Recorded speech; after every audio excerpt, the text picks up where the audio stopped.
নমস্কার বন্ধুরা, chef Shrabani daily vlog চ্যানেলের পক্ষ থেকে সবাইকে স্বাগত জানিয়ে আজ আপনাদের সাথে শেয়ার করতে চলেছি পাঁপড়ের তরকারি। আপনারা প্রথম থেকে পুরো ভিডিওটা শেষ পর্যন্ত দেখতে থাকুন। ভিডিওটি ভালো লাগলে একটা লাইক দিয়ে পাশে থাকুন ও বন্ধুদের সাথে শেয়ার করে দিন। চলুন তাহলে শুরু করি। তো দেখুন বন্ধুরা, তার জন্য আমি আলু আর গাজর একসাথে এইভাবে কেটে ধুয়ে নিয়েছি। আর এখানে কয়েকটা পাঁপড় দেখুন আমি হাফ হাফ করে কেটে নিয়েছি। এগুলো হচ্ছে সাবুর পাঁপড়, আর আমি এটা বানাবো নিরামিষভাবে। তো দেখুন বন্ধুরা, তার জন্য আমি গ্যাসের মধ্যে কড়াই বসিয়ে পরিমাণ মতো সাদা তেল দিয়েছি। তেল একটু ভালোভাবে গরম করে নিয়ে দেখুন পাঁপড়গুলো আমি প্রথমেই ছেঁকে নিচ্ছি। এই দেখুন আমি হাফ কেটেছি, আপনারা পারলে এর থেকেও ছোট ছোট টুকরো করতে পারেন। তো আমি অনেকটা ছোট টুকরো করে নিলে অনেক সময় লেগে যাবে, এগুলো আমি পরে টুকরো করে নেব। তার আগে যদি কোনো বন্ধু আমার চ্যানেলে নতুন হয়ে থাকেন, চ্যানেলটি সাবস্ক্রাইব করে বেল আইকন হলে সেট করে দিন সবার প্রথমে আমার রেসিপি পেতে। এই দেখুন এভাবে পাঁপড়গুলো সমস্ত ভেজে আর তেল ঝরিয়ে প্রথমে আমি তুলে নিচ্ছি। খুবই সহজ একটা রেসিপি। বাড়িতে যেদিন কোনো সবজি না থাকবে সেদিন আলু দিয়ে এইভাবে পাঁপড় বানিয়ে দেখুন, দুপুরের গরম ভাতে কিন্তু এক থালা ভাত নিমিষেই শেষ হয়ে যাবে। এই দেখুন সমস্ত পাঁপড়গুলো ভেজে নিচ্ছি। পাঁপড়গুলো কিন্তু খুব বেশি খরাবো না। এই দেখুন পাঁপড় ভাজা হয়ে গেছে। এখন ওই তেলের মধ্যে দিয়ে দিলাম তেজপাতা, পাঁচফোড়ন, গোটা জিরে।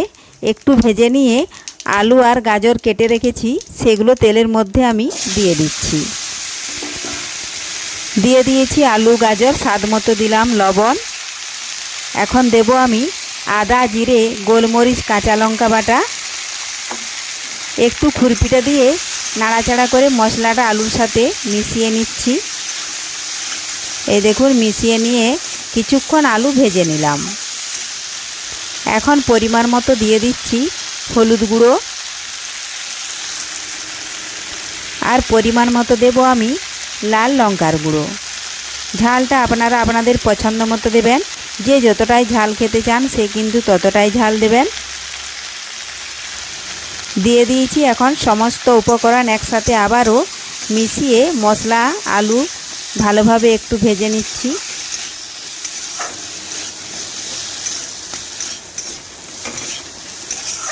এভাবে বেশ কিছুক্ষণ ভাজা হয়ে যাওয়ার পরে আমি একটু মশলার বাটিটা ধুয়ে জল দিয়ে দেব।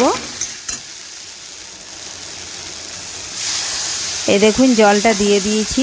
খুরপিটা দিয়ে একটু নাড়িয়ে আমি কিছুক্ষণের জন্য ঢাকা দিয়ে দেব। তাহলে মশলাও ভাজা হয়ে যাবে, আলুও কিছুটা সেদ্ধ হয়ে থাকবে। আমি 1 থেকে 1.5 মিনিট ঢাকা দিয়ে রেখে দেব। তো ফিরে এসেছি বন্ধুরা 1 থেকে 1.5 মিনিট পর। এখন ঢাকা তুলে নিয়েছি। দেখুন এখনও অনেকটাই জল আছে। এটাও কিন্তু নাড়াচাড়া করে কড়ার মধ্যে জলটা শুকিয়ে নেব। আমি এখানে নিরামিষভাবে বানাচ্ছি, আপনারা পারলে পেঁয়াজ বাটা, রসুন বাটাও দিতে পারেন।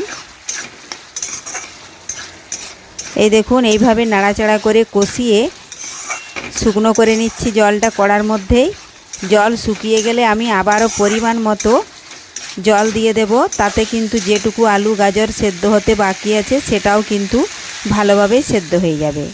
এই দেখুন এইভাবে জল দিয়ে দিয়েছি। এবার আবারও আমি 2 থেকে 3 মিনিট ঢাকা দিয়ে রেখে দেব।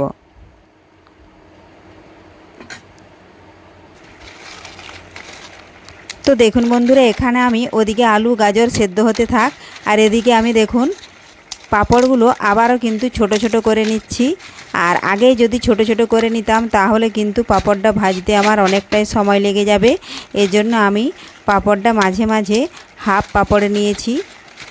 এখানে আমি সাবুর পাঁপড় নিয়েছি। আপনারা পারলে নিরামিষ যে কোনো পাঁপড়, মুগের পাঁপড় কিংবা ময়দার পাঁপড়ও নিয়ে নিতে পারেন, তবে সাবুর পাঁপড়টাই সব থেকে খেতে বেশি ভালো লাগে। তো দেখুন বন্ধুরা কিছুক্ষণ ফুটিয়ে নিয়েছি। এখন আমি নাড়াচাড়া করে দেখে নিচ্ছি আলু কিন্তু ভালোভাবে সেদ্ধ হয়ে গেছে। আর এই মুহূর্তে আমি পাঁপড়গুলো কিন্তু দিয়ে দিচ্ছি, দিয়ে আবারও ভালোভাবে নাড়াচাড়া করে আলুর সাথে মিশিয়ে নেব।